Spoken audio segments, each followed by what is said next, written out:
बोलेंगे 12th part Jan 22nd और 8th and 10th. 24th, 8th, 10th और any other transaction 29th.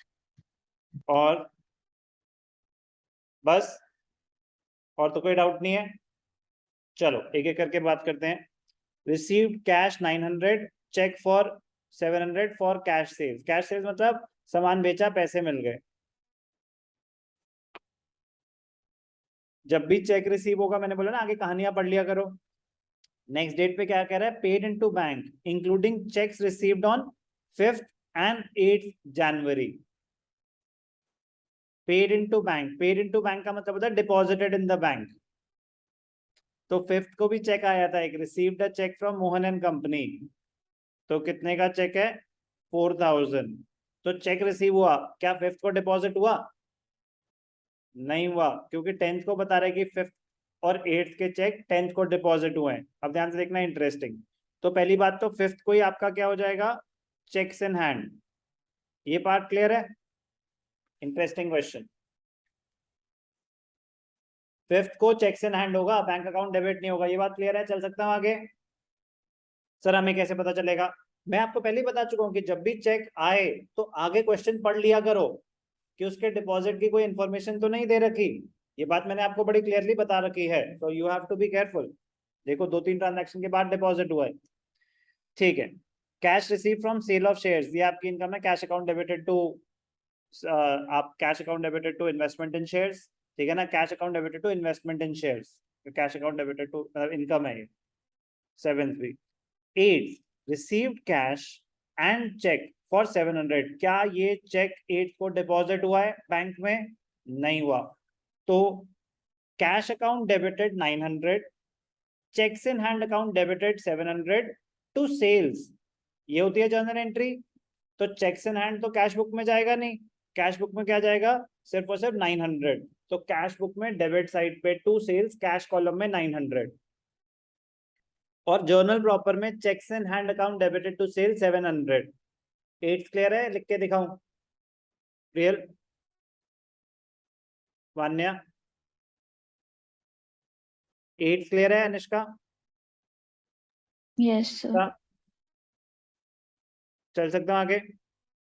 Yes, sir. ठीक है। अब मेरे पास चेक पड़ा हुआ है 700 का। 10th interesting, paid into bank. Paid into bank मतलब deposited into bank, including cheques, मतलब कुछ चेक्स डिपॉजिट हुए हैं, बाकी कैश डिपॉजिट हुआ है, बाकी कैश डिपॉजिट हुआ है, तो इंक्लूडिंग चेक्स। टोटल डिपॉजिट्स हैं 10,000, चेक्स कितने के हैं 4,000 प्लस 700, तो कैश कितना रहा होगा 5,300। तो 10th इंटरेस्टिंग एंट्री है। 10th को जो एंट्री, पहले मैं आपको जर्नल बताऊं, ठीक है ना, फिर कैश बुक की बात करेंगे। जर्नल एंट्री रही होगी, बैंक में डिपॉजिट हुआ, बैंक अकाउंट दिख रही है ना screen, bank account debited to cheques in hand to cash account. उन्होंने हमें बताया कि हमने 10,000 डिपॉजिट करे, इंक्लूडिंग चेक्स ऑफ 4,700, तो कैश पोर्शन कितना रहा होगा 5,300। जर्नल एंट्री क्लियर है? अब कैश बुक में कैसे दिखाएंगे? तो बेसिकली 5,300 की तो कॉन्ट्रा एंट्री हो गई, बैंक टू कैश। तो bank account debit side to cash, credit side by bank cash column. तो 5,300 की तो हो गई contra entry, clear. 4,700 cash book में debit side to cheques in hand, bank column में 4,700, क्लियर। आराम आराम से करेंगे तो कोई दिक्कत नहीं आएगी। 10th क्लियर है? जनवरी 10th चल सकते हैं आगे? Yes, sir. अब ये सोचो कि टेक्निकली तो मैं कैश बुक खत्म कर चुका था, मैं आगे नेक्स्ट चैप्टर करा सकता था, बट क्या एग्जाम में अगर ये सब आता तो हमारा सही होता? जरूरी नहीं है सही होता, हो सकता है सही होता, बट चांसेस ज्यादा है कि गलत होता। तो चैप्टर करना एक चीज होती है, उसको ढंग से प्रैक्टिस करना बिल्कुल अलग चीज होती है, तब जाके एक अच्छे मार्क्स कॉन्फिडेंस के साथ आ सकते हैं। तो भाग के सिलेबस करना से बेटर होगा जितना कर रहे हो उसको और कंसोलिडेट साथ साथ स्ट्रॉन्ग करते जाना, ताकि जितना करो कॉन्फिडेंस के साथ करो, खुद को लगे कि हाँ ठीक है इतना समझ आ रहा है। Unnecessary, a bird in hand is always better than two in bush. Okay, चल 10th 22nd issued cheque for petty cash. तो ये तो एक ट्रांजैक्शन होती है, इसको petty cash account debited to bank account. Basically petty cashier हम appoint करते हैं जो छोटे मोटे खर्चे हैंडल करता है। तो पेटी कैशियर को मैंने चेक काट के दे दिया, ये पकड़ 100 रुपए, अपने आप देख लो चाय पानी का खर्चा। तो पेटी कैश या cash given to petty cashier, तो एंट्री होती है petty cash to cash. Cheque issued to petty cashier, तो पेटी कैश टू बैंक। तो कैश बुक में क्रेडिट साइड पे बाय पेटी कैश आ जाएगा 100 रुपए। 22nd जान क्लियर है। 24th instructed the bank to issue a bank draft of 6,000 in favor of अमृत। मुझे अमृत को, कुछ लोग कहते हैं कि हमें चेक नहीं चाहिए हमें ड्राफ्ट चाहिए। सर ये ड्राफ्ट क्या होता है? ड्राफ्ट होता है बैंकर्स चेक। ड्राफ्ट होता है bankers cheque. Bankers cheque sir, एक होती है आपकी चेकबुक। अब आपकी चेकबुक पे से तो जो आप चेक इशू करोगे आपके अकाउंट से पैसे कटेंगे। तो हो सकता है कि आप बेवकूफ बना दो, आप चेक काट दो 50,000 का, आपके अकाउंट में पैसे ही ना हो। Possible? Is it possible? Quite possible. Is it possible? Sir how is it possible? Possible है कि नहीं है? समझ नहीं आ रहा, हाँ बोल रहे हो कि ना बोल रहे हो? आपको समझ नहीं आ रहा कि मैं क्या कह रहा हूं? आप अपनी चेकबुक से चेक काट के किसी को पेमेंट कर रहे हो, चेक काट रहे हो, आपने चेक काटा 50,000 का, तो क्या जरूरी है कि आपके अकाउंट में 50,000 रुपए होंगे? जरूरी नहीं है ना। अगर मेरे को किसी को बेवकूफ बनाना है तो मैं उसको भेज सकता हूँ चेक, और नहीं है मेरे अकाउंट में पैसे, सामान भी ले लिया और बाय बाय, इंडिया से निकल लिए। तो ये पॉसिबिलिटीज रहती है नॉर्मल चेक में। तो हम भरोसे पे लेते हैं, किसी से अगर चेक ले रहे हैं ना तो भरोसे पे ले रहे हैं कि अकाउंट में होंगे पैसे, कोई गलती नहीं होगी और पैसे आपके मिल जाएंगे। कुछ लोग भरोसा नहीं करते, कुछ लोग कहते हैं हमें ड्राफ्ट चाहिए। तो ड्राफ्ट क्या होता है? Bankers cheque. बैंकर्स चेक मतलब HDFC वाले अपना चेक दे रहे हैं, आपके अकाउंट का चेक नहीं है, वो बैंक का चेक है। तो बैंक वाले आपके अकाउंट से पैसे काट लेंगे। 6,000 का चाहिए ना ड्राफ्ट, आप गए कि 6,000 का ड्राफ्ट बनवा दो, काफी एग्जामिनेशन फीस में, स्कूल फीस में कभी बार ड्राफ्ट यूज होता है।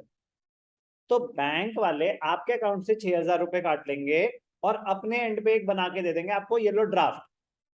अब वो एक सर्विस आपको प्रोवाइड कर रहे हैं जिसके वो चार्जेस ले सकते हैं। तो 6,000 का ड्राफ्ट बनवाने के लिए 6,000 के ऊपर 20 रुपए लग गए। बात समझ आई? कहानी क्लियर है? तो आपने तो अमृत को 6,000 ही देने थे, बट 20 रुपए बैंक ने सर्विस चार्जेस ले लिए वो ड्राफ्ट बनाने के। अमृत को तो 6,000 ही मिलेंगे, बट आपके बैंक से कितना पैसा कटेगा? 6,000 या 6,020? 6,020। तो कैश बुक में क्रेडिट साइड पे आएगा by Amrit 6,000 rupees, by Amrit 6,000 rupees, by bank charges 20 rupees. ये बैंक चार्जेस आप अमृत से रिकवर नहीं कर सकते। सर डिसऑनर में तो कर लिए थे, अरे वो तो उसकी गलती से वो डिसऑनर हुआ था ना सर, उसी को तो शौक चढ़ रहा है ड्राफ्ट लेने का। तो नहीं, वो आपकी सर्विस चार्जेस है। बात समझ आई? बाय अमृत क्या 6,000 अमृत अकाउंट डेबिटेड टू बैंक, और बाय बैंक चार्जेस 20। तो कैश बुक में क्रेडिट साइड बाय अमृत 6,000 और बाय बैंक चार्जेस 20। क्लियर है? Yes, sir. 29th received a bank draft for 3,900 from Raghubir in full settlement of 4,000 due from him. Discount claimed by him was disallowed. Raghubir confidence की दुनिया में था, तो आप थे रघुबीर, ठीक है ना। आपने मेरे 4,000 रुपए देने थे, आपने कहा ये लो पकड़ो 3,900 का चेक, हमारा हिसाब खत्म हुआ। आपने कहा ये लो पकड़ो 3,900 का चेक, हमारा हिसाब खत्म हुआ। मैं कहा सुन, कोई खत्म नहीं हुआ, 100 रुपए और देने हैं तुम्हें, ठीक है ना, बुरा नहीं मानना, बट 100 रुपए और देने हैं, दे देना बाद में, कोई जल्दी नहीं है। तो बेसिकली मैंने आपको डिस्काउंट देने से मना कर दिया। दोस्ती एक तरफ, काम एक तरफ। ओके, गाय घास से दोस्ती करेगी तो खाएगी क्या? उसने 100 रुपए का डिस्काउंट देने से कर दिया मना। तो आपके पास तो अभी चेक आया है ना 3900 का, 4000 तो नहीं आए। तो आपके लिए एंट्री क्या है? बैंक अकाउंट डेबिटेड टू रघुवीर 3900। तो कैश बुक में डेबिट साइड पे आ जाएगा 3900। अगर डिस्काउंट दिया होता तो जर्नल प्रॉपर में डिस्काउंट अलाउड टू रघुवीर 100 रुपीज और आ जाता, लेकिन आपने कहा कि सॉरी कल आना, आज डिस्काउंट नहीं मिलेगा। ओके, तो डिस्काउंट नहीं दिया तो जर्नल प्रॉपर में डिस्काउंट की कोई एंट्री नहीं आएगी। क्लियर? कोई डाउट? No, sir. तो अच्छा क्वेश्चन था। Bank collected interest on securities, आपने तो नहीं पूछा, मैं ही बता देता हूं। Bank collected interest on securities, तो कभी कभी मिसलीडिंग ट्रांजैक्शंस आती हैं, क्योंकि पढ़ के ऐसे, क्योंकि आपकी इंग्लिश बहुत स्ट्रांग है, तो आपको पढ़ के ऐसे लगेगा bank collected interest on security, मतलब बैंक हमसे चार्ज कर रहा है। मिसलीडिंग है ना ये आपकी इनकम है। इंटरेस्ट ऑन सिक्योरिटीज, सिक्योरिटीज आपने कहीं इन्वेस्ट कर रखा था, आपने कहीं इन्वेस्ट कर रखा था। सिक्योरिटीज होते हैं फाइनेंशियल इंस्ट्रूमेंट्स, शेयर्स, डिबेंचर्स, तो आसान शब्दों में आपकी इन्वेस्टमेंट्स। आपने कहीं कुछ पैसे इन्वेस्ट कर रखे थे, बैंक ने आपके बिहाफ पे कलेक्ट करे। सर इतनी सारी बातें कहाँ लिखी हैं यहाँ पे? ये इम्प्लाइड है, ये इम्प्लाइड है। Bank collected interest on securities, तो बैंक आपसे चार्ज नहीं कर रहा, आपने कहीं पैसे इन्वेस्ट कर रखे हैं, आपकी इनकम जनरेट हुई है, आपके अकाउंट में आया है, बैंक ने आपके बिहाफ पे कलेक्ट कर लिया। तो है ना मिसलीडिंग? मतलब फर्स्ट टाइम तो मैं भी होऊंगा आपकी जगह, तो सर बैंक कलेक्टेड, बैंक ने कलेक्ट किया है इंटरेस्ट ऑन सिक्योरिटीज, तो मतलब बैंक ने हमसे लिया है। No, bank collected on our behalf. Okay, तो इसकी जर्नल एंट्री होती है bank account debited to interest on investments. Okay, आप इंटरेस्ट ऑन सिक्योरिटीज भी लिख सकते हैं, तो कैश बुक में डेबिट साइड पे आ जाएगा टू इंटरेस्ट ऑन सिक्योरिटीज। ऐसे आता है मजा कि आप अपना काम करें फिर डाउट्स पूछें तो होता है चैप्टर क्लोज।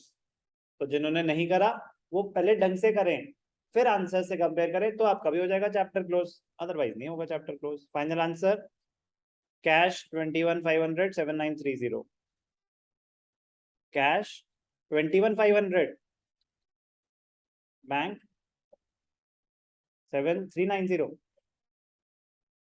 पक्का? करें आपकी मेमोरी टेस्ट? 21,500 793। चलो, 12th के डाउट्स क्लियर है?